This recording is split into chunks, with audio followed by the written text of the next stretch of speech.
Maiara é psicóloga clínica.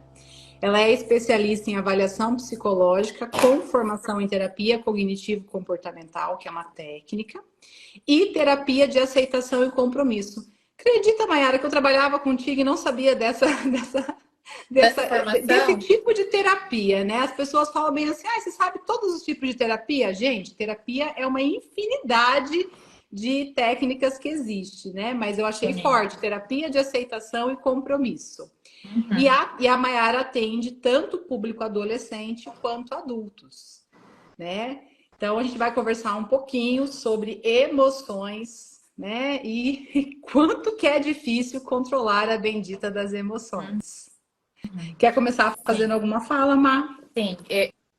Primeiro que esse é um assunto que eu gosto muito de falar, né? Eu adoro falar sobre emoções, porque boa parte da nossa vida se configura por respostas emocionais. Então, o tempo todo a gente está vivendo coisas que nos atravessam de alguma maneira, né? Situações que a gente vive que nos despertam emoções diferentes. O tempo todo isso acontece. Então, quando a gente tem dificuldade de lidar com as nossas emoções, isso significa que a gente vai enfrentar aí dificuldades em várias áreas da nossa vida, relacionamentos, trabalho, vida pessoal, enfim, né? Então, dificuldade de lidar com as nossas emoções é uma dificuldade de lidar com várias áreas da nossa vida.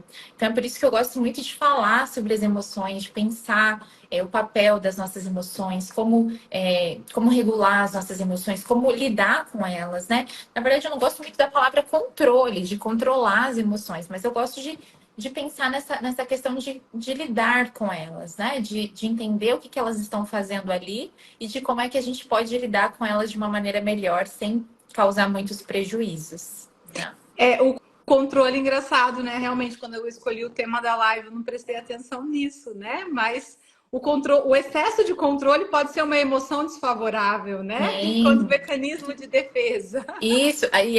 E tem até uma questão, né, quando a gente fala de regulação emocional, que é uma emoção super regulada e uma emoção subregulada.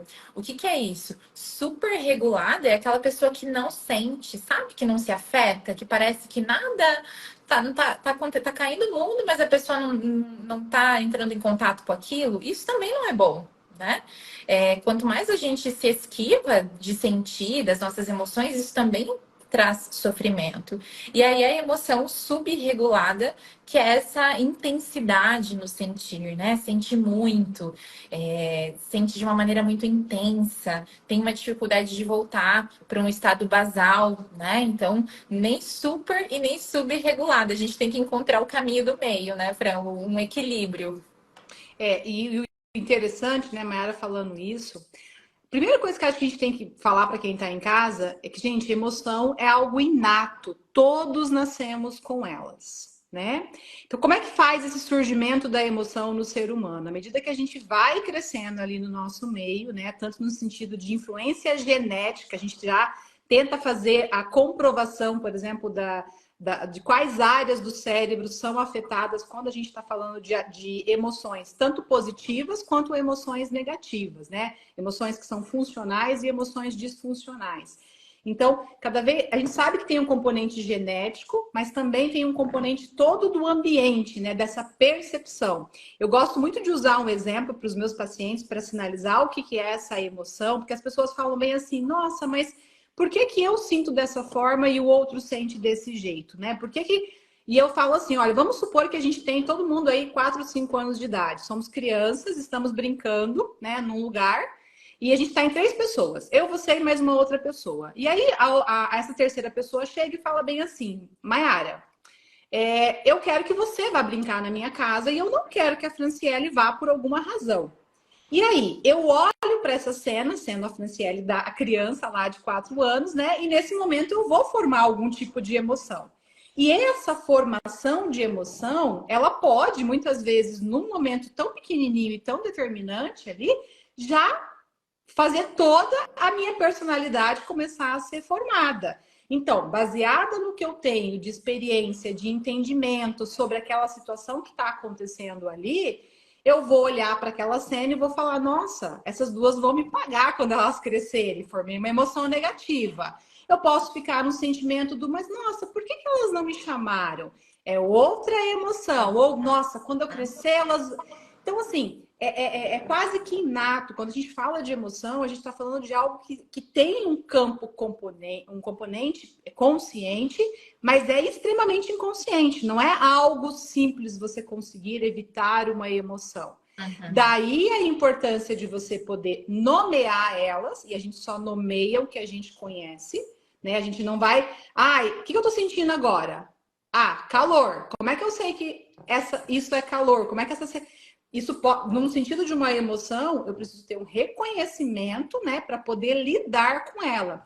E o que eu percebo, Mayara, é que as pessoas têm muita dificuldade de lidar com as emoções no seguinte sentido: elas querem afastar, né? Sim. Principalmente as emoções negativas. Exercer controle sobre a emoção, né? Eu escuto muito isso aqui na clínica, Fran. Ah, eu não quero sentir. Ah, eu não queria sentir isso, né? E não sentir é algo que foge completamente ao nosso controle. A emoção, ela está ali, né? A gente precisa dar espaço para a emoção estar ali. Mas isso não significa que a gente vai agir de acordo com ela. Então a gente não tem controle sobre o sentir ou não sentir, mas a gente tem controle sim sobre o que a gente vai fazer com aquilo que a gente está sentindo, né? Esse exemplo que você deu ali Da dos criança. 4 anos, isso, da criança, eu fiquei aqui pensando. E tem também uma questão, né, Fran, que é como você, além do que você sentiu ali e interpretou daquela situação, então vamos supor que ali a criança de 4 anos ficou triste, chorou, ficou chateada que não foi convidada. E aí vem o adulto e invalida o sentimento da criança, dizendo, ah, que frescura, isso aí não é nada, né? Então eu também faço um registro aqui no meu cérebro de que hum, isso é frescura. Isso aqui eu não posso sentir, né? Então, tem muito a maneira como a gente lida com as nossas emoções, tem muito da maneira como os adultos com quem a gente conviveu lidavam com as suas próprias emoções e com as emoções da criança que a gente foi, né? Então, assim, é um comportamento muito aprendido a maneira como a gente lida com as nossas emoções. Além da questão biológica, tem esse comportamento aprendido através das interações que a gente vai fazendo com as pessoas com quem a gente se relaciona, né? Então tem É, e, tudo isso. e a importância, né, Mayara, de termos ao nosso lado ou redor, enquanto adultos, pessoas que estão cuidando, às vezes, de uma criança também, a questão do ser saudável, né? Do reconhecimento do que está acontecendo. E é engraçado porque quando a gente é adulto, a gente esquece de um monte de emoção que a gente já viveu em outras fases, né? E aí faz isso com muita facilidade, com muito distanciamento, assim, ou até menosprezando o sentimento, tipo, não, para com isso, né? Isso. E aí isso forma uma emoção para a vida adulta. Então, é bem comum também de acontecer isso. A pessoa chega adoecida no consultório, não sabe de onde está vindo aquela sensação, aquele sentimento, aquela emoção. E quando você tenta ir investigar melhor, tal, olha, vamos investigar onde que começou tudo isso, alguma situação, e você fala assim, a pessoa não consegue reconhecer que, não, imagina, que isso formaria talvez uma emoção que lá na vida adulta eu colocaria ela ao meu desfavor, né? Eu usaria ela no sentido de que eu não posso sentir isso. Tem. E a gente quer afastar a todo custo os sentimentos negativos, né? As emoções negativas. Uhum. A gente não quer sentir, né, o desconforto. É como se a gente quisesse, esperasse que a gente só sentisse. Eu chamo de perfeccionismo emocional. A gente só quer sentir coisas agradáveis, a gente só quer sentir emoções confortáveis. E isso não é possível, né? Não existe perfeccionismo emocional, não existe só sentir emoções agradáveis. A gente vai sim sentir emoções desconfortáveis e elas também fazem parte da nossa vida, né? Então, qual que é o papel de uma emoção? O que uma emoção faz? As nossas emoções, elas comunicam aos outros, influenciam. Então, se eu tô sentindo alguma coisa e tu chega aqui na clínica e vê que eu tô com uma expressão triste, isso te traz uma informação, né? Então, ela comunica aos outros. As nossas emoções, elas comunicam a nós mesmos. Eu costumo dizer que elas funcionam como um GPS, assim, sabe? Então, elas nos dão informações, elas nos trazem sinais sobre as coisas que estão acontecendo no nosso ambiente externo e interno, né? E elas também nos motivam e nos organizam para agir diante de determinadas situações. Né? Então, eu gosto sempre de Até dizer que proteção. exatamente isso, que toda emoção tem uma função. Então, por exemplo, o medo. Quando que eu sinto medo? Quando eu sinto que a vida ou a minha integridade física, a minha saúde, enfim, ou de alguém está em perigo. né? Então, o medo me sinaliza isso. Olha, alerta, tem uma situação de perigo acontecendo. Por exemplo, a raiva, que é uma emoção que é tão, né? As pessoas parece que é horrível sentir raiva. E não tem nada disso. A raiva é uma emoção que vem e diz assim: olha, eu tô sendo injustiçada. Olha, tem um limite meu sendo ultrapassado. Então a raiva vem para dizer isso aí. Opa, vamos estabelecer um limite aqui, vamos perceber o que está acontecendo. Né? Será que tem uma injustiça acontecendo aqui comigo ou com alguém, né? Próximo? Então a raiva vem para sinalizar isso também. Uma outra emoção que eu gosto de dizer que é muito condenada, por exemplo, a culpa, ou a inveja também, né? A inveja é outra emoção bem condenada. O que é inveja? Inveja é assim, olha, tem alguém ali que está conquistando ou tem algo que eu gostaria de ter. Ponto. É só isso, entende? E é A só acolher. Exato. Então, nossa, isso também sinaliza sobre algo que eu gostaria. Isso também pode até me motivar, muitas vezes, quando eu digo que a emoção motiva para ação, a tentar buscar meios de atingir aquilo também, de chegar ali também, né? Culpa. Quando que eu sinto culpa? Quando eu tô agindo, né? Quando eu tenho um comportamento que vai contra um valor importante para mim ou algo que socialmente, moralmente, não é aceito, né, na sociedade. Então, as emoções, elas trazem informações. E se a gente não para prestar atenção, se a gente quer sempre se esquivar, se a gente nunca quer sentir nada, a gente também não consegue ficar atento a essas informações que as nossas emoções estão trazendo, né? E aí o problema, né, Mayara, no adoecimento psíquico, por exemplo, é quando a gente não presta atenção a essas emoções que vem o sintoma, né? Então, eu gosto de falar também muito isso para os meus pacientes. No campo mental, eu uso sempre o seguinte exemplo, para tentar mostrar para eles o que é um conflito psíquico. Porque as pessoas, elas chegam assim, falam, não, eu não estou entendendo o que está acontecendo, porque a minha vida é boa. Eu tenho um bom trabalho, eu tenho uma boa esposa, eu tenho carro, eu tenho dinheiro, eu tenho filhos, e eu não me sinto feliz. Eu estou tendo sintoma de ansiedade, eu estou tendo insônia, eu estou chorando do nada, né? Como que é esse choro do nada? É um choro de não reconhecimento sobre algo, que a pessoa não consegue prestar atenção nela mesma, Porque né? nunca é do nada, né? Nunca é do nada. E assim, as pessoas querem afastar o mal-estar. E aí, ele muitas vezes, como é algo muito inato, né? Muito, a gente não tem esse total controle como a gente gostaria, mesmo tendo tanto autoconhecimento, a gente não consegue. Eu particularmente experienciei recentemente uma emoção muito ruim, né? O que aconteceu? Nós engravidamos e aí a gente perdeu o bebê, mais ou menos com evolução ali, foi um aborto espontâneo. E eu tentei dar uma racionalizada naquela emoção da perda, né? E aí eu tava trabalhando, né, por tudo. Foi muito engraçado, porque muitas pessoas chegaram em mim e falaram: meu sentimento. Ah, mas você é psiquiatra, então tá tudo certo. E parece que eu incorporei aquilo, sabe? Não, peraí, realmente. Né? Eu não vou poder dar uma demonstrada nessa emoção que eu tô surtada aqui com Uhum. essa informação. E aí, olha que coisa interessante do nosso corpo para as pessoas entenderem que é possível de acontecer com todo mundo. Eu nunca esqueço, quando eu fiz terapia, logo depois que aconteceu o aborto, a minha psicóloga falou bem assim: Fran, parece que você está distanciando a emoção. Não parece que está combinando o que você está contando, porque eu sei a importância que essa criança teria para você, né, o teu projeto de vida, mas você não está conseguindo entrar em contato com essa emoção. Lógico, o que eu fiz ali? Eu racionalizei.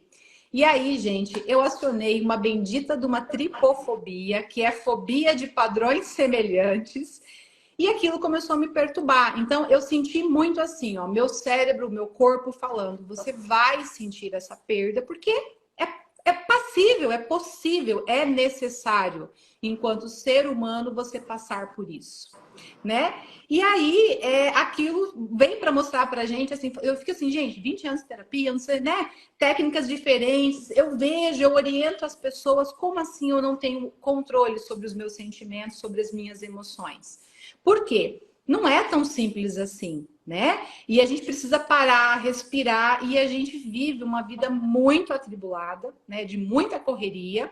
E se a gente for pensar, o que são emoções primitivas? Aquelas emoções que a gente aprende de forma muito instantânea.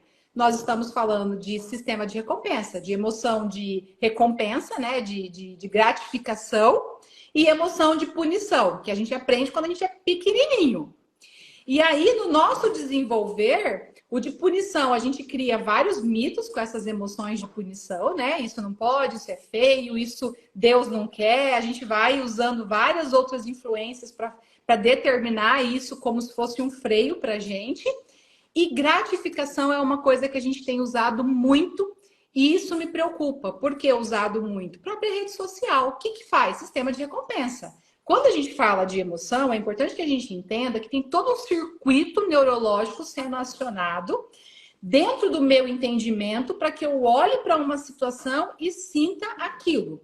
Né? E a partir daquilo, uma cascata de reação química, de sensações que eu vou passar a sentir. E aí, aquilo vai fazendo parte ali do meu componente emocional. E quando a gente está mal, no sentido de saúde mental, as emoções viram uma zona. E olha que coisa engraçada que eu percebo muito, não sei se é uma queixa frequente também aí do seu consultório. Ai, doutora, eu não sinto mais as coisas positivas. Aí eu falo, tá, mas você sente raiva? Sinto. Você fica irritado? Sim. Você fica explosivo? Sim. Então, por que você não consegue sentir o sentimento, a emoção positiva, né? Sentimento, emoção, depois eu vou explicar um pouquinho sobre isso. Então, por que você não consegue sentir a emoção positiva? Há uma dificuldade de reconhecimento, de nomear também, né? Essa emoção. Sim, e essa questão, ouvindo você falar, eu fiquei aqui pensando, né? Que até as nossas emoções agradáveis, que são aquelas que a gente gosta de sentir, né? Alegria, amor, né? Enfim. Até essas emoções, sim, níveis assim, muito fora né, de uma base aqui, elas também trazem prejuízo, né? Por exemplo, elas quando a podem, gente... inclusive, encharcar o nosso cérebro, que é o que acontece com a rede social. Isso. Né? Então, por exemplo, o sistema de recompensa cerebral ele é muito permeado por dois neurotransmissores, que é dopamina e noradrenalina. Né? Então, eu vejo aquilo ativa meu cérebro, aquilo é gostoso, mas se eu ficar o dia todo aqui, eu tenho um monte de coisa para fazer, mas eu fico a tarde toda aqui na rede social, vai chegar o momento que aquele limiar de recompensa, de prazer, da emoção, não vai ser atingido. E aí eu começo a ter o efeito contrário, não chega a ser um efeito rebote, mas é um efeito de mal-estar. Uhum. E tem essa questão também, né? Por exemplo, quando a gente fala em transtorno bipolar, por exemplo, né? Que tenha lá um polo que é mania ou hipomania.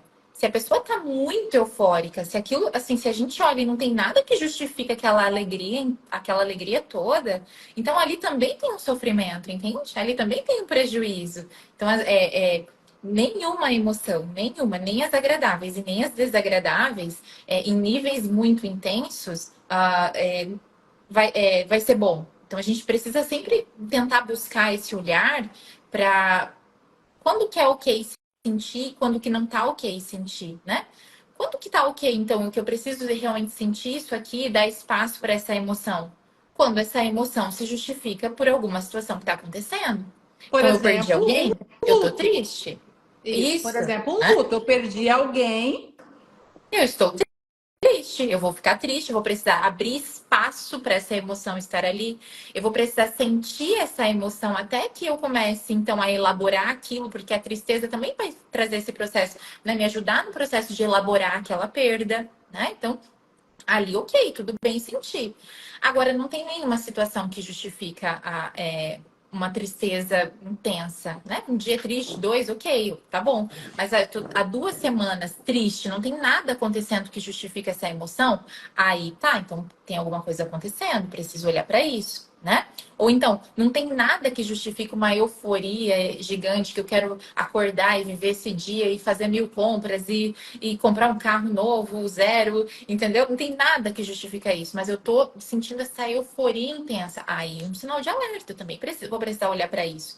Então, a gente precisa entender também, né, essa questão de que as emoções, elas fazem parte da nossa vida, sim, a gente vai sentir, sim, vamos sentir, só que a gente precisa ter esse olhar para quando essa emoção tá ok, ela faz parte, eu preciso sentir ela, e quando eu vou precisar, então, buscar, né, um tratamento ou alguma orientação médica para eu saber o que é que está acontecendo, que é quando essas emoções começam a não se justificar. Por exemplo, uma irritabilidade intensa, né? Que a irritabilidade, eu falo que ela é prima da raiva, né? Então, assim, eu tô sentindo uma irritabilidade muito intensa, constante, eu tô o tempo todo irritado. Isso é normal? Não, Não. né? Não é normal. Vou precisar olhar para isso, né? Ou então uma tristeza, que tô há 2 semanas triste que eu não tenho mais vontade de fazer nada. Tá normal? Não tá também, né? Então, a gente falar que as emoções fazem parte da nossa vida e que tá tudo bem sentir, isso é importante. Ah, desligou a luz aqui. Uhum. Isso é importante, isso faz parte, a gente precisa saber disso, mas a gente também precisa saber quando essas emoções não estão sendo justificadas pela situação e que a gente vai precisar buscar um tratamento para isso, né? Para ajudar a gente a lidar melhor com essa questão. E Né? aceitar, né? E esse reconhecimento passa por essa aceitação também, né? Porque é fácil. Se eu tô com uma dor no pé, eu vou procurar ajuda no ortopedista, eu vou no médico. Mas se eu estou com um problema na minha emoção, como não tem como medir isso, e também há uma leitura do ser humano sobre a tolerância disso precisar ser muito alta, né? Parece que o adoecimento em saúde mental ou uma disfunção, né? Não precisa nem ser não precisa ser um diagnóstico, pode ser simplesmente um sintoma. Não, comigo não, é sinônimo de fragilidade, é sinal de que eu sou uma pessoa mais fraca, é sinal de que eu não vou conseguir tal coisa. E parece, é muito interessante isso, parece que quando eu admito isso em voz alta, ou eu busco ajuda, ou vou no psicólogo, ou vou no psiquiatra, meu Deus, agora vai acontecer, né? Como se aquilo não. Eu sempre falo para meus pacientes isso. Gente, é muito mais fácil você ir lá e executar algo que você está ruminando, que você está pensando, né? E resolver logo de uma vez, seja qual for o resultado, positivo ou negativo, do que ficar ali achando, não, mas se eu for lá falar isso, a pessoa vai fazer isso, se for não sei o quê. A gente fica, às vezes, num sofrimento mental, eu falo, criando monstros dentro do armário. Às vezes é um grilinho, uma baratinha, e na tua cabeça se aumentou tanto aquela situação. Mas por que a gente faz isso? Muitas vezes porque as nossas emoções estão bagunçadas. Porque quando a gente está certo, né, das coisas que são importantes, dos nossos valores, do que a gente quer na vida, das nossas determinações, é fácil a gente conseguir tomar essas atitudes de promoção de mudança. Eu gosto muito de um exemplo, Mar, que eu falo assim para os pacientes, para tentar explicar esse conflito emocional. Eu falo assim, olha, quando eu vou ali na porta e você me olha, né? Aqui, agora, você me olha. Isso é emoção. Então você consegue, através da emoção, fazer um reconhecimento muito rápido e pensar assim, ó, nossa, ela é loira, ela é morena, ela é mulher, ela é homem, ela é magra, ela é gorda, pronto. O que é isso? A gente usa a área cerebral para, de prontidão, já dar essa informação para o nosso cérebro e a gente já consegue se conectar. Milésimos de segundo, a partir da emoção, nós vamos formar o que a gente chama de sentimentos ou pensamentos, que eles podem ser positivos ou negativos. Ah, gostei da cara dela, né? E a partir disso, a gente forma o que a gente chama de ação ou comportamento. O que é ação ou comportamento? Já é algo totalmente consciente. Quero gostar dela, não quero gostar dela, fecho a live. Exemplo, né? Uhum. Então, assim, eu falo para os pacientes, quando nós estamos organizados a nível psíquico, tudo isso tem tempo. É como se eu saísse daquela situação e olhasse e falasse, nossa, eu tô sentindo. Nossa, eu olhei para ela agora, eu tô sentindo isso, eu já sei que eu vou reagir assim, eu já sei que eu não sei o quê. E eu consigo, às vezes, frear ou bloquear, limitar aquele mal-estar para dar um passo para trás. Quando a gente está bagunçado emocionalmente, quando a gente está com sintoma, quando a gente está ali já em sofrimento mental, eu nem sei o que eu falei e por que falei. Eu faço o caminho contrário. É tão rápido, essa emoção ela aflora de uma forma tão rápida que já vem o comportamento, já vem a ação. Na maioria das vezes é disfuncional. E aí eu vou voltar. Mas, gente, mas por que eu fiz isso, né? E aí é um caminho muito mais de sofrimento, porque daí, junto com essa emoção de não identificar o que aconteceu, vem a emoção da culpa, vem a emoção vem a ruminação, vem aquele mal-estar do tipo, o que aconteceu? Por que de novo eu tomei tal atitude? Uhum. E aí, adoece. Um exemplo que eu pensei, né? Por exemplo, cheguei em casa e tive uma discussão ali com a pessoa com quem eu me relaciono, né? E aí eu sinto raiva, me sinto injustiçada, né? Que é aquilo que eu falei, me senti injustiçada, sinto raiva. E aí eu simplesmente ajo da maneira como eu sempre fiz. Eu reproduzo um comportamento que me acompanha há muito tempo. Eu falo, eu ajo de uma maneira, né? Às vezes que depois eu fico pensando, poxa, por que eu agi assim? Nossa, me arrependi de ter falado isso. Porque a gente vai agindo como se fosse no piloto automático, né? A gente só vai reproduzindo. pra gente aprender a entender as nossas emoções para que elas não controlem a nossa vida, né? Como é o tema da live, a gente. Isso que você falou de dar um passo para trás, nossa, isso é tão importante, né? Na hora que eu senti aquela emoção, na hora que eu comecei a sentir aquele desconforto, eu fazer esse movimento de, ao invés de simplesmente reagir, eu fazer essa pausa e dar um passinho para trás, assim, no sentido de, tá, eu estou com raiva.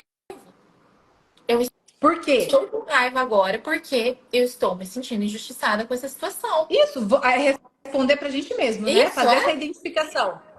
E mais do que isso, às vezes, né? Quando a gente vai um pouquinho além, é assim. Estou sentindo raiva agora porque eu estou me sentindo injustiçado com essa situação. E eu sei que o meu padrão de comportamento nessa situação é sei Isso. lá, falar tudo que eu penso.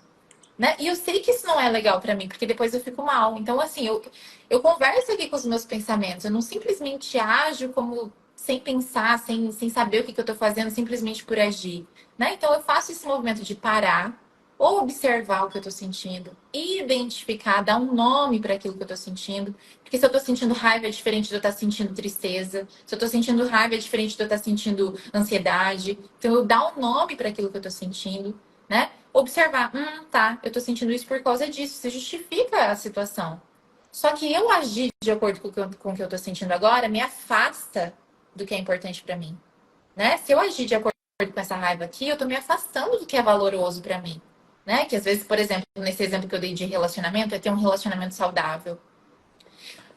Nayara, a gente vai conseguir fazer isso sempre? Não, Lógico que não. não, né? Não vai. Mas é a gente começar a exercitar e se dar um tempo. Eu falo muito isso para os meus pacientes. Se dá um tempo, tu Tem resolver o uma problema técnica que, agora. né, que acho que chama stop, que é Stop. literalmente você para, você analisa, aí você respira e depois Isso. você analisa de novo e aí você toma decisão, você age. Então, Isso. e aí, só que é interessante, né, Mayara? Porque as pessoas só conseguem fazer isso quando elas entendem todo esse É. processo. E para entender todo esse processo, muitas vezes elas têm que fazer o caminho do autoconhecimento. Eu acho que a maior coisa que o autoconhecimento proporciona é você identificar que a tua emoção é uma responsabilidade tua. Foi o outro que desencadeou, foi no trânsito que o cara te xingou e você não curtiu. Mas é você o responsável por aquela reação, aquela ação. É você que vai ter prejuízo, é você que vai estragar, entendeu? Uhum. Então, assim, eu acho que o autoconhecimento ele coloca muita responsabilidade no sentido de maturidade pra gente, no sentido de responsabilidade emocional, né? Tipo assim, ó, você não vai promover mudança na vida do outro, né? Ou seja no companheiro, seja no colega de trabalho, e isso que leva as pessoas para o sofrimento. Uhum. É a coisa assim do, não, eu tô assim por causa do outro. Não, você tá assim por causa de você. Então, existe uma dificuldade tua no teu reconhecimento emocional para que você consiga fazer essa identificação de como bloquear, de como mudar. E é igual você falou, nós não vamos conseguir bloquear o tempo inteiro, ser madura o tempo inteiro. Mas o legal é o reconhecimento, em primeiro lugar, eu acho assim, quando você reconhece, putz, de Uhum. novo, eu fiz isso porque, Olha eu reproduzindo meus padrõezinhos aqui, comportamentos, né? né? De novo. E aí, a partir desse de novo, uma eu não faço. Nossa, que legal. Que Orgulhei, legal que eu te. me orgulhei de mim, né? Isso. E é muito interessante porque no nosso processo de cuidado, né, tanto no seu como psicóloga, no meu como psiquiatra, às vezes os pacientes me olham e falam bem assim: você pode falar o que você está achando? Eu falo o que eu acho, às vezes não é importante. Porque o que eu acho para você não vai ter o mesmo sentido do que você vai encontrar para você, do que você acha a teu respeito, que é o insight. Quando nós conseguimos, através da ajuda, né, da terapia, ajuda do acompanhamento ali, da regulação química desse cérebro. É muito engraçado quando você pega um paciente muito disfuncional, que ele volta para a segunda avaliação e ele fala bem assim: meu Deus, como que eu estava chata. Meu Deus, como que eu estava fazendo isso e eu não tinha percebido. Meu Deus. Então, você vê que a pessoa consegue observar de outro ângulo que naquele momento era o sofrimento intenso. E isso é o que promove diferença na nossa vida, né? E o nosso processo evolutivo, ele nunca para. A gente resolve uma questão e vai ter outras. E a gente também, à medida que vai adquirindo autoconhecimento, nós começamos a unir tudo que está envolvido na nossa vida, né? Tudo que chega de influência, seja no sentido espiritual, energético, vibracional, autoconhecimento, tudo. E você começa a falar, poxa, mas esse ambiente já não é mais legal para mim. Aqui eu já não quero mais estar. Aqui, isso aqui já não me serve mais. A gente também corre esse risco, né? Muitas vezes de adquirir esse autoconhecimento e acabar, às vezes, se isolando, porque os outros parece que mudam ao nosso olhar. Por quê? Porque a gente está num nível de pensamento talvez um pouco diferente deles. Sim, e essa questão de se conhecer é tão importante, né, Fran? Até para eu saber, assim, mesmo que eu aja de acordo com a emoção naquele momento, que eu entenda que tá, ok, então eu escolhi agir assim e eu vou precisar lidar com as consequências disso, né? Foi uma escolha que eu fiz, agora eu vou precisar lidar com as consequências disso. Então, o autoconhecimento, ele vem muito nesse sentido também. Uma outra coisa que eu fiquei pensando aqui, né, sobre essa questão de se dar um tempo, de se permitir dar um tempo. Eu falo muito isso. Você resolveu uma questão, você está sentindo uma emoção intensa. Você resolver isso agora, ou você resolver isso daqui 30 minutos, não vai fazer diferença. Ou melhor, vai fazer diferença Vai na forma fazer, como para a você vai sua ação. resolver. Isso, na sua ação. Mas na questão do conflito, não, o conflito vai continuar ali. A situação vai continuar ali. Eu me dar um tempo, sair de cena, que eu falo para os meus pacientes, que é sair de cena. Eu saí um pouco, né? E lá, organizar meus pensamentos. Tá, é isso. Tô sentindo isso, tô pensando isso, tá. Ok, eu volto lá e eu resolvo de uma maneira que é mais assertiva, né? E aí eu paro de simplesmente reproduzir esses padrões. Ah, porque lá eu cresci assim, as pessoas lá na minha casa resolviam com as suas emoções, os conflitos dessa maneira. Então eu aprendi assim. Ok, identificou isso? Excelente. Mas e aí, o que que tu vai fazer com isso? Né? Eu sempre falo, ok, e aí? Tá, ótimo. E agora, o que que a gente vai fazer com isso? Né? E eu gosto de pensar essa questão que eu falei antes de orgulho, né? Como eu posso resolver essa situação de uma maneira que eu sinta orgulho de mim, né? Que eu me sinta orgulhosa de É mim. que o orgulho, engraçado, né? E o orgulho, às vezes, a gente está esperando o orgulho do outro. O reconhecimento desse outro, né? Como que é difícil também a gente se colocar no colo, né? E falar, peraí, sou eu por eu, né? Sou eu por mim, na verdade. Eu que tenho que dar conta dos meus sentimentos, eu que, em primeiro lugar, tenho que me respeitar, eu que tenho que me amar, eu que tenho que me impor. A partir disso, se eu estou bem resolvida, aí sim vai, né? Então, o orgulho, por exemplo, ele dá uma sensação, às vezes, os pacientes falando, tá, mas eu queria que o outro tivesse orgulho, eu queria que o... Não, não vai acontecer se você não começa isso no processo primeiro. E Fran, sabe uma coisa? Às vezes a gente cresce num ambiente invalidante das nossas emoções, né? Onde as pessoas não reconheciam, não validavam, tudo era frescura, tudo era, sei lá, falta do que fazer, né? Enfim. E a gente cresce nesse ambiente invalidante que tanto nos machuca lá atrás, e muitas vezes, enquanto adultos, a gente se pega sendo invalidantes com os nossos sentimentos e com os sentimentos dos outros também, mas principalmente com os nossos. Então a gente continua reproduzindo uma coisa que nos causou mal e sofrimento lá atrás, né? Então a gente às vezes vai precisar, e no processo de terapia isso acontece muito, parar e pensar, tá, como que eu gostaria de cuidar desse sentimento? Como é que eu gostaria de cuidar dessa tristeza? Como é que eu gostaria de cuidar dessa emoção difícil agora, né? Então, é um processo, eu falo, né? Não é um processo fácil, é um processo que exige que a gente, de fato, esteja disposto a enfrentar algumas questões, né? A olhar para algumas questões que às vezes a gente passa muito tempo tentando não olhar, né? Só que se a gente não olha, vamos pensar que é uma sujeira embaixo do tapete, dependendo do tanto de sujeira que você está enfiando embaixo desse tapete, vai tropeçar nele em algum momento, de alguma forma. Que é quando os Sim. pacientes buscam a psiquiatria, né? O sintoma, ele é o máximo dessa manifestação emocional. E, E ele pode e ser tanto no sentido físico, a gente vê muitos pacientes buscando, por exemplo, atendimento para dermatites emocionais, coceira emocional, dor de cabeça que já reviraram de ponta cabeça e não tem explicação.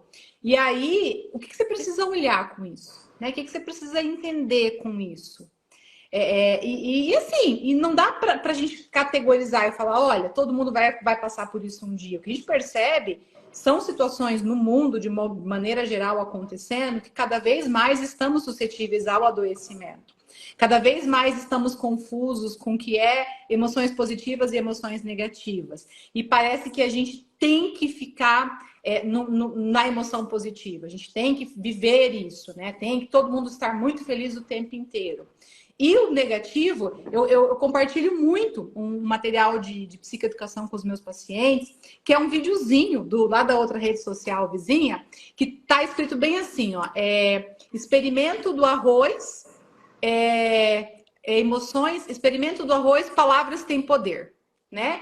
Que é esse experimento? É um japonês lá, ele pega 3 copinhos com água, com arroz, coloca a mesma quantidade de arroz, a mesma quantidade de água e leva para ambientes diferentes e durante um mês, para um copinho, ele vai falar coisas negativas, né? Ele vai falar pro primeiro copinho ele agradece, ele fala, sou grato, você é lindo, você vai ser feliz, você não sei o quê. Pro segundo copinho, ele fala coisas negativas, você não vale nada, que é o ambiente que você falou que muitas vezes a gente cresce, né? A influência das nossas emoções nesse ambiente vem desse copinho das pessoas falando, você não vai dar conta, você não é capaz. E pro terceiro copinho, ele ignora, ele entra, olha e não fala nada. E aí, no final dos 30 dias, ele apresenta os 3 copinhos. E o primeiro copinho, que é das palavras de gratidão, palavras boas, o arroz está fermentando e está exalando um aroma bem, bem legal. Está branquinha a água. O segundo copinho que ele xingou, ele pega e fala sobre... criou uma água mais escura, mas ainda assim tranquila. E o copinho que ele ignorou, tá embolorado, tá pior do que o das palavras negativas. Eu gosto muito desse experimento porque eu coloco o seguinte para meus pacientes pensarem. A gente quer viver só na emoção positiva e a gente não vai viver só na emoção positiva, né? A emoção negativa faz parte. Muitas vezes, quando os pacientes chegam para avaliação psiquiátrica, é no pior do negativo. E eu falo, não se assuste com o lugar que você está, porque vai te ajudar a promover mudança. O ruim seria a neutralidade. Quando a gente pensa em emoção, o neutro que nos assusta, o neutro não te impulsiona. Seja para trás ou para frente, você está se movimentando. E o neutro, ele te deixa numa sensação de tanto faz. Daí também a importância, né, de avaliações psiquiátricas decentes, porque eu pego muito paciente tomando medicação com as emoções neutras. Aquela coisa assim, está feliz? Ah, Um tá embotamento triste? afetivo, né? Nem choro mais. O remédio. Quantos anos você tá com remédio? Faz 10 anos que eu tomo antidepressivo. E eu falo, gente, como assim, né? Dependendo dos diagnósticos, nós não vamos precisar de medicação tanto tempo. E aí, as pessoas não conseguem muitas vezes entender que a química cerebral ela é influenciada pelas minhas escolhas, por todo um processo que não compreende só a saúde mental, que vai compreender a minha alimentação, o meu sono, se eu faço atividade física ou não. Então, tem várias coisas que contribuem para essa emoção daqui a pouco se tornar coisas positivas e me ajudar a evoluir, não ficar para trás, sabe? Não ficar estacionado. E o problema, né, da gente não saber o que fazer com as nossas emoções, né? Então, assim, eu não sei o que fazer com as minhas emoções, então eu não quero sentir, porque eu não sei o que fazer com elas. E aí, muitas vezes, o que eu vou fazer com elas? Eu vou fazer uso de álcool, eu vou beber, então. Porque daí eu Eu bebo, anestesio. né? Sim. Isso. Eu Então, eu busco dou uma outra anestesiada. solução para aquela Isso. emoção. Ou eu Que vou não é comer, uma solução, né? Que é outro problema sendo criado. né? Ou então a comida, que também é uma maneira de regulação emocional, que não é tão funcional assim, né? Então eu como, eu bebo, eu faço uso de droga, então eu fico o tempo todo tentando anestesiar, tentando não entrar em contato com aquilo que eu tô sentindo, né? Então são maneiras de regulação emocional, né? Tanto uso de álcool, ou comer, ou fazer uso de drogas, ou ficar assistindo série o tempo inteiro, se distraindo na internet, mas são maneiras de regulação emocional que são disfuncionais, porque elas vão trazer mais prejuízos. Então, até muitas vezes mais prejuízos, muitas vezes não, na maioria das vezes mais prejuízos do que a própria emoção. Mas o que eu faço com o que eu tô sentindo, né, Mayara? Então, tô sentindo um desconforto, tô me sentindo muito mal, tô triste, tô com isso, tô com aquilo. O que eu faço com o que eu tô sentindo? E eu sempre falo, dá espaço para essa emoção estar ali. Não significa. Eu vou dar um exemplo aqui, né? Por exemplo, eu fui chamada para fazer uma live com a Fran. Fui chamada para fazer uma live com a Fran. E aí eu começo a ter alguns pensamentos do tipo, ai, mas e se isso acontecer? E se eu não souber o que falar? E se isso, e se? E começo a experimentar a ação que é a ansiedade, né? Vamos lá, a ansiedade. Estou sentindo ansiedade. O que significa? Eu vou precisar fugir dessa ansiedade? Não. Eu vou tentar ignorar a ansiedade? Não. O que eu vou fazer com essa ansiedade? Eu vou reconhecer que ela tá ali. Eu tô ansiosa, né? E aí meu pensamento vai me dizer assim, mas eu acho que eu posso recusar. Vou falar pra Fran que eu tenho um compromisso nesse dia que eu não vou poder fazer. Né? Pode ser que eu queira lidar com a ansiedade me esquivando daquilo que me gera ansiedade. E aí Né? eu vou criar outra ansiedade, que é o E aí, mal-estar de não ter feito. Isso. E aí o que eu preciso pensar? O que é valoroso pra mim aqui? Né? De que maneira que eu posso viver essa situação me aproximando do que é importante? Ah, nossa, ir lá, falar, conversar com a Fran, né? Isso me aproxima da profissional que eu quero ser, ou isso me aproxima de poder levar um conhecimento para alguma pessoa, né? Que esteja precisando. Então, o que me aproxima do que é importante para mim seria eu fazer isso. Aí eu vou precisar pensar, mas e a ansiedade? Aí eu digo assim, eu vou ter que ir com a ansiedade, né? Eu vou precisar ir com ela. Eu não vou conseguir colocar ela num pote aqui e esconder ela. Eu vou precisar ir sentindo a ansiedade. E à medida que a gente vai entendendo que a gente não precisa se livrar da emoção para continuar caminhando na direção do que é importante pra gente, a gente entende que a emoção ela vem com a gente. E ela até diminui, né? À medida Conforme que eu vou fazendo alguns a gente enfrenta enfrentamentos, ela reduz. ela vai reduzindo, ela vai diminuindo, né? Então, o problema, sabe, Fran, eu vejo muito isso. O problema tá no não querer sentir. Eu não quero sentir, eu não quero. A gente quer exercer controle. Eu não quero sentir, eu não quero sentir ansiedade, eu não quero sentir medo, eu não quero sentir raiva, eu não quero sentir nada. Se a nossa luta tá nessa, é como se a gente tivesse um cabo de guerra. De um lado puxa o eu, do outro lado puxa a emoção, vendo quem vai ganhar. E nessa de quem vai ganhar, tá todo mundo perdendo, né? O que a Porque é gente a mesma faz nesse cabo de guerra?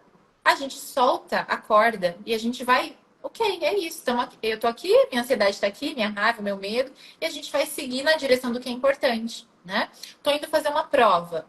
Tô indo fazer uma prova e no caminho de fazer essa prova que é muito importante para mim, eu bati o carro, sei lá, furou o pneu do carro, né? No caminho. Tô indo fazer a prova, furou o pneu do carro. Nossa, eu fico com raiva, fico me sentindo muito injustiçada com o universo, com a vida, né? Por causa que o pneu do carro furou. O que seria agir de acordo com a emoção?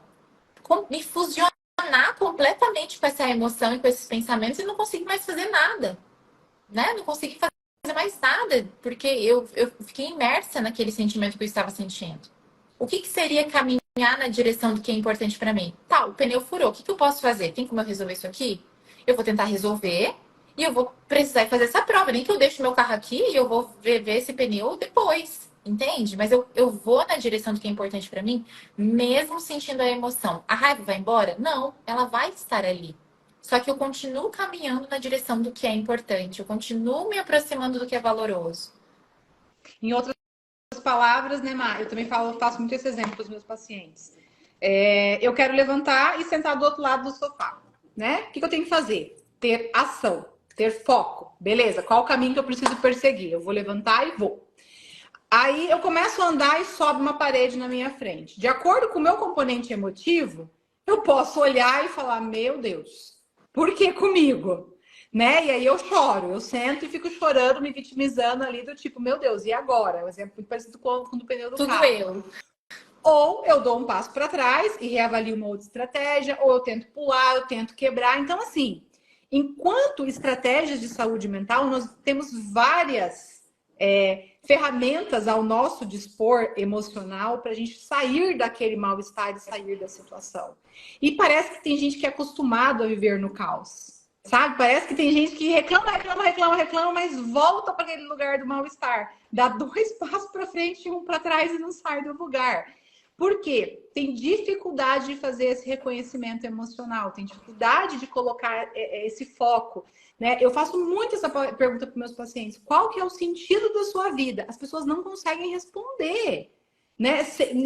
Assim, você poderia me responder qualquer coisa. O sentido da minha vida é viver até amanhã. O sentido da minha vida é ser tal coisa. Não sei, qualquer que fosse a resposta. Mas as pessoas ficam paradas e tipo assim, gente, eu nunca parei para pensar nisso. Tá, e aí eu acordo todos os dias, eu penteio o cabelo, eu faço maquiagem, eu visto uma roupa, eu vou trabalhar, eu converso com 15 pessoas no meu trabalho, eu volto para casa e eu não sei por que eu tô fazendo tudo isso. É Ou o eu piloto ou automático. sobrevivência isso não é Sobrevivência. viver, isso é sobreviver, Uhum. né? E você falou, por exemplo, ali da alimentação. Muitas pessoas. Saiu um estudo, né, que até no Congresso de Nutrologia foi falado sobre ele, classificou os obesos em 4 fenótipos. E um dos fenótipos, que é o que se justifica a obesidade, o ganho de peso, é o que a gente chama de fome emocional. Porque a gente tem duas formas de comer. A gente tem o nosso comer homeostático, que é eu sinto fome, eu tô sem reserva energética, eu preciso buscar comida.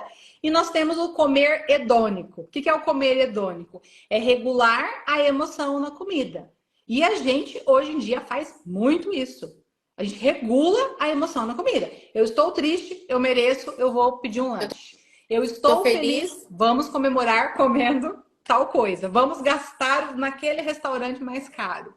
Então, assim, as pessoas vão adquirindo disfuncionalidades sem parar e olhar. Então, tem muita gente que procura a avaliação psiquiátrica porque acha que tem compulsão alimentar, ou às vezes tem realmente, porque está ganhando peso, e não observa que o que levou ela para aquela desregulação é a emoção. E que em algum momento o remédio, seja do endócrino, seja do psiquiatra, seja do nutrólogo, seja de quem for, não vai aplacar o tempo todo o objetivo de perder peso se não tiver a justificativa da emoção que começou, do porquê, né, que começou. Isso é muito E interessante, aí, assim, de ver nos pacientes. tem. E aí, talvez, né, nesse exemplo que tu está dando de regulação emocional através da comida, talvez a pessoa vai pensar que para ela, então, não fazer regulação através da comida, ela vai precisar não sentir aquela emoção. Mas E ela não é vai isso. sentir. Ela vai E sentir ela vai e ela ter. vai precisar buscar outras estratégias que sejam mais saudáveis, né, mais funcionais. Eu gosto de entender que o sentido emocional, o sentido de reação à emoção, ele é igual um choque elétrico. Se ele entrar e não sair, e for parar em algum órgão vital, estamos lascados, né? Não vai dar certo. Ele tem que ter um ponto de entrada e um ponto de saída. Esse ponto de saída a gente pode ajudar guiando ele para que seja o menos prejudicável possível, né? Só que para isso a gente Sim. precisa ter reconhecimento dessas emoções, a gente precisa entender o que são essas emoções, Uhum. né? Então, né, vamos resumir aqui, né? Vou fazer um resumo. Para a gente. Tem algumas perguntas, Má, que fizeram na Tem. caixinha de perguntas, e aí, assim, né? Eu vou pegar duas aqui que eu acho que são importantes, que depois a gente faz um Tá, resuminho para a gente poder finalizar beleza. também, para não ficar muito extenso. Teve uma pessoa que pediu indicação de livros para ajudar a identificar as emoções. Ah, tem um livro que é muito bom que fala sobre emoções, que é Não Acredite em Tudo que Você Sente. Tem um outro livro que eu gosto muito, que eu li agora por último, que o nome desse livro é O que te torna mais forte. É dentro da abordagem da terapia da aceitação, de aceitação e compromisso. É um livro muito legal, que fala muito sobre emoções, sobre a gente... com isso que eu falei, né? De continuar caminhando na direção do que é importante, mesmo sentindo alguns desconfortos, né? Escolhendo os desconfortos que fazem mais sentido pra gente. Então, esse livro é bem legal também. Tem um livro que eu gosto bastante também, que se chama Permissão para Sentir, que também é um livro que fala sobre emoções e que é bem legal. Então, acho que agora os que eu lembro são esses. Eu tenho feito indicação para todos os meus pacientes de 2 livros e já vou explicar eles. Eu gosto muito das 5 linguagens do amor, porque eu vejo um problema na comunicação das pessoas. Eu falo para pais, filhos, casais, irmãos, seja quem for as relações. De nada adianta você amar muito o outro se você não consegue demonstrar esse amor. E o livro As 5 Linguagens do Amor, ele vai falar sobre a forma como eu entendo ser amado e como eu transmito esse amor. Para entender também, em outras palavras, que esse outro não vai ser igual nunca a mim. Né? Isso. E aí a gente vai... As relações, as interações sociais, de modo geral, ela é uma mão de duas vias. Um vem até um ponto e o outro tem que ir. Quando a gente tenta só que aquilo fica sufocante. E às vezes eu amo tanto uma pessoa e eu não consigo transmitir esse amor, seja através da comunicação, seja através das palavras, de gestos, e aí eu fico numa sensação de revolta, né? Porque não tá percebendo. E eu tenho indicado muito Os Segredos da Mente Milionária, mas não tem nada a ver com ganho financeiro. O livro fala assim sobre ganhar dinheiro, mas o que eu gosto muito desse livro é o primeiro e o segundo capítulo, que ele fala sobre a formação de crenças. Então, como que isso entra pra gente, né? Que a gente vai assumindo comportamentos, vai assumindo pensamentos que a gente nem sabe de onde veio, né? Sobre o feminino, sobre o masculino. Me marcou muito, assim, a leitura do livro, quando ele fala bem assim, quando você pedia dinheiro para tua mãe, o que a tua mãe respondia para você? A minha sempre respondia, não tenho, pede para o seu pai. E isso criou uma leitura do feminino, daí eu comecei a aplicar o contexto da crença para outras coisas, para tentar entender os meus sentimentos e falar, gente, peraí, é isso que eu sinto por aqui, ó. Foi lá que isso foi feito uma identificação e ficou como uma formação para mim, né? Então eu tenho indicado também esses dois livros, que é Os Segredos da Mente Milionária e As 5 Linguagens do Amor, que de modo geral vai falar também de emoções e de reconhecimento e tudo mais aí, né? Sim. Me fizeram uma pergunta ali sobre a ayahuasca. A gente conversou um pouquinho à tarde, né, Má? Gente, a ayahuasca, né, é uma planta, é indígena. O que eu conheço da ayahuasca, né, ela tem uma origem indígena, ela é usada em alguns rituais que tem tanto uma pegada no sentido espiritual. Tem sido feito muitos estudos psiquiátricos no sentido de colocar substâncias psicodélicas para ajudar os pacientes a acessar, desbloquear, melhorar, né? Mas o que eu conheço de ayahuasca é o que todo mundo talvez popularmente conheça aí, que são os rituais de uso que vão em um ambiente, tomam ali aquele chazinho e aí aquilo faz como se fosse uma abertura do inconsciente, né? As pessoas ficam ali passando por um processo como se fosse um olhar interno. Eu, Franciele, sou cagona, tá? Eu sou medrosa com tudo que é muito diferente. Por quê? Eu tenho necessidade do autocontrole, né? Eu tenho muita necessidade de estar no controle. Então, assim, tudo que me coloca nessa vulnerabilidade, eu prefiro não ser muito arriscada. Mas, dentro do que cada um tem de conceito, tem muito paciente que me pergunta, doutora, o que você acha? Eu posso usar ayahuasca? Eu sempre falo, olha, vamos avaliar bem isso daí. Por quê? Para quem tem uma genética, para ter uma doença psicótica, para desenvolver um transtorno afetivo bipolar, às vezes aquilo ali estava pegando um foguinho, você foi lá e jogou o álcool, sabe? E aí aquilo pode abrir um quadro, né? Então eu espero que os ambientes, os lugares, de modo geral, que pratiquem isso, que eles tenham consciência, né? Para fazer esse rastreamento e essa orientação às pessoas. Mas, assim, não tenho opinião formada nesse sentido. Estou falando, eu pessoalmente não me arriscaria, mas também não condeno quem faça, né? E aí, se isso abre as emoções, gente, se isso desbloqueia ou não, vem muito naquele raciocínio que eu falei anteriormente aqui na live. Não sei se esse insight que vem tão rápido, se eu consigo assumir ele. Né? Essa coisa do, nossa, eu fui lá, eu fiz tal coisa, eu descobri isso, descobri aquilo. Meu Deus, agora faz muito sentido porque que eu sou assim. Eu acho que no processo de evolução é passinho de cada vez. Existe uma tendência muito grande do nosso inconsciente dominar e tentar nos levar para lugares de conforto, que talvez sejam desconforto, né? Mas por comodismo. E aí a gente tem que tomar cuidado com isso. Uhum. Eu vejo isso também, sabe? Que às vezes a gente quer aquilo que é rápido, a gente quer um atalho, né?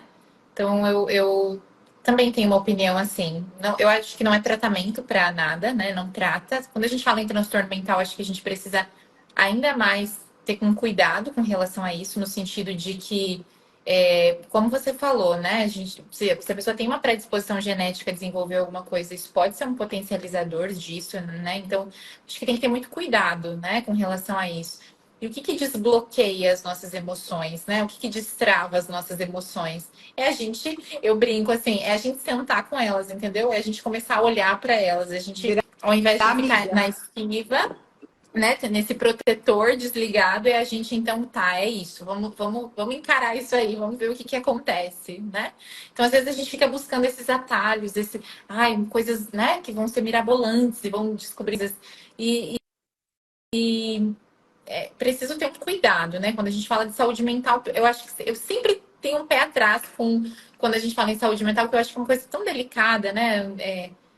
Esse cuidado assim que a gente precisa ter, então eu sempre tenho um receio com relação a isso.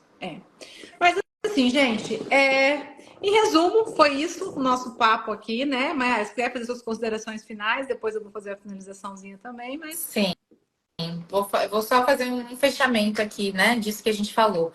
Então, em geral, né, para a gente resumir, as nossas emoções, elas ocupam um papel importantíssimo na nossa vida. Elas falam sobre as nossas necessidades, elas falam sobre nossos valores, sobre os nossos limites. Quando a gente se fecha para as nossas emoções, quando a gente entra em esquivas ou em modos de funcionamento para regular essas emoções que não sejam funcionais, que não sejam saudáveis, é como se a gente estivesse tentando tapar o sol com a peneira, né? Então, entrar em contato com as nossas emoções não significa agir de acordo com as nossas emoções. Dar espaço para que as nossas emoções estejam aqui não significa que eu vou agir de acordo com elas, significa que eu vou reconhecer que elas estão aqui, que elas fazem parte da minha natureza enquanto ser humano, né? Então eu vou sentir sim, isso faz parte, mas que eu posso, mesmo sentindo, né, mesmo sentindo algum desconforto, mesmo sentindo ao invés de tentar me livrar dela, eu continuar caminhando na direção das coisas que são importantes para mim. Então, o que eu faço com uma emoção? Eu observo, eu identifico, eu reconheço que ela está aqui, eu dou um nome para ela, né? Eu dou o nome, raiva, medo, tristeza. Eu reconheço se aquela emoção se justifica pela situação que está acontecendo. Então, eu estou sentindo isso por causa disso. Ah, eu estou sentindo isso por causa disso, entendi. Então, é por isso que eu estou sentindo raiva agora, porque eu estou me sentindo injustiçada com essa situação. Então, eu faço um link, né, da emoção com a situação que está acontecendo para eu tentar entender, né? E aí, se aquilo está muito difícil, aí eu posso sim utilizar algumas técnicas, como essa que você disse, que é stop, que é dar um passinho para trás, né? Fazer uma respiração diafragmática. Então, tá, eu tô com muita raiva agora. Então, eu vou respirar aqui, eu vou tentar diminuir esse pico, né, da intensidade emocional, porque essas emoções intensas, elas atingem um pico e depois elas começam a reduzir, né? Então, eu vou respirar, vou dar um passinho para trás, eu vou observar como que essa emoção age no meu corpo. Eu fico tensa, eu sinto angústia, um nó na garganta, um aperto no peito, é a minha mão que está suando. Como que essa emoção age aqui comigo, né? E aí, a partir de então, né, depois que eu consigo reduzir um pouquinho a intensidade emocional, eu escolho a direção que eu quero seguir. Olha como isso é diferente de tentar não sentir, de tentar controlar a emoção, de tentar brigar com a emoção. Parece que a gente fica numa briga com a emoção, né? É diferente. Então, é uma maneira muito mais acolhedora, né, da gente lidar com aquilo que a gente sente. Eu acredito muito nisso, é muito o que eu trabalho com os meus pacientes aqui na clínica. Ótimo. E realmente é isso, né, Mayara? Quando a gente não entende essa emoção ou de onde que ela está vindo, a chance dela se tornar um sintoma é muito alto, né? Exemplo disso é o medo, é a ansiedade. As pessoas chegam na clínica querendo controle do sintoma de ansiedade, e aí, quando a gente vai tentar fazer uma orientação da onde essa ansiedade está vindo, as pessoas não conseguem fazer esse reconhecimento. Mas tem todo um circuito ali, a amígdala cerebral aumentada de volume, disparando, tem toda uma interpretação do ambiente, né? Que fica numa hipervigilância, que fica com sentidos. É engraçado, esses dias eu escrevi um laudo, né? Uma avaliação para um concurso, e o paciente olhou e falou: nossa, mas em tão pouco tempo aqui que a gente conversou, você conseguiu avaliar tudo isso, que é o exame do estado mental, né? E o exame do estado mental, ele fala muito pra gente, né? Ele fala de atenção. Então, hoje também muito isso acontece. Ai, eu vim aqui porque eu tô desatenta. Eu acho que eu tenho tal diagnóstico. Eu vim aqui porque não tô conseguindo focar. E aí, quando a gente volta para trás e vai conversar um pouquinho sobre emoção, conversar um pouquinho sobre a formação dessa pessoa enquanto personalidade, tá, como é que você chegou aqui? Quem é você? Me fala, me conta. Não sabe. Não, eu tô sentindo isso, mas eu não faço ideia de onde está vindo, o que eu sou, quem eu sou, para onde eu quero ir. né? Então, assim, é triste quando a gente não vai atrás de entender essa emoção, porque daí se eu não entendo, eu também não vou saber se ela está num nível aumentado a ponto de virar uma disfuncionalidade, a ponto de eu me perder nos meus pensamentos ali, porque eu tô tão angustiada, tão no mal-estar, que aí aquilo vai fazer com que eu me distancie, né? Com que eu me isole, eu não quero conversar com ninguém, a gente vai ficando cansado. Quando os pensamentos, por exemplo, ficam acelerados, quando a gente fica muito ansioso, quando a gente fica deprimido, esse cérebro ele trabalha num processamento tão alto que a gente não quer fazer comunicação externa. E a gente aumenta muito essa comunicação interna ali no nosso processamento, né? Então, assim, a emoção, como a Mayara falou, a gente tem que conseguir identificar o que é uma emoção adaptativa. Exemplo, eu vou lá na BR, deito e tá vindo um caminhão. Meu Deus, eu tenho que ter uma emoção de ansiedade, de medo, algum tipo de sinalização, senão eu vou ficar lá, o caminhão vai passar em cima de mim e aí? Então, tem a emoção que ela vai ser no sentido de adaptativa, né? Que ela vai ser colaborativa para que eu me entenda no processo evolutivo, e aí eu preciso conhecer aquela emoção realmente adaptativa para conseguir falar da desadaptativa, né? Para falar, nossa, essa está disfuncional, essa está me prejudicando, e se está me prejudicando, que caminho eu posso assumir ou tomar para buscar ajuda? Perfeito. Eu vou para uma terapia, eu vou buscar um livro, eu vou ler um livro, eu vou tentar promover um conhecimento. As pessoas querem eliminar o mal-estar e não querem saber de onde ele vem. E aí é aquela coisa, como é que você vai lutar contra um inimigo que você nem sabe de onde que está vindo o tiro? A porrada. Então, é importante que a gente se conecte com essas emoções, que a gente acolha essas emoções, que a gente olhe mais para o nosso interno, né? E a partir disso, que a gente tenha muito claro quais são os nossos objetivos de vida, nosso bem, o que promove bem-estar, quais são os meus valores, o que eu estou fazendo aqui, agora, nesse mundo, nessa terra, qualquer que seja a resposta aí nesse sentido. Né? E assim, muito obrigada. Eu que Né? agradeço. Pela parceria de sempre. A gente cuida de muitos pacientes em comum, então, assim, admiro muito o teu trabalho. Tá? Na próxima live, provavelmente vai ser a Gi, que é a outra psicóloga também, né? Mas, assim, obrigada pelas suas palavras. Tua comunicação é muito assertiva sempre, né? Desejo muito mais sucesso, tanto pessoal quanto profissional, para a tua vida. E só agradecer mesmo. Gratidão. Obrigada, Fran. É recíproco tudo isso, admiração também pelo seu trabalho. Eu falo que eu sou muito feliz de poder compartilhar aqui, né, o meu ambiente de trabalho contigo, com a Gi. Acho que é uma parceria que deu super certo, né? Então, eu agradeço o convite. Obrigada. Gente, para quem ficou com a gente até agora, ou para quem vai assistir depois dessa live, né, que vai ficar gravada, vai ficar salva nos nossos perfis aí, muito obrigada, tá? Conscientize-se da sua emoção, positiva ou negativa, identifica ela, vai atrás de entender, não deixa desandar, né? Muitas vezes a emoção ela vai ter uma sensação de trem descarrilhado, você não sabe nem da onde que está vindo. Então, por favor, vá atrás de buscar autoconhecimento, autoconhecimento salva, né? A ignorância salva, concordo com o ditado, porque as pessoas às vezes sentem e nem sabem o que estão sentindo.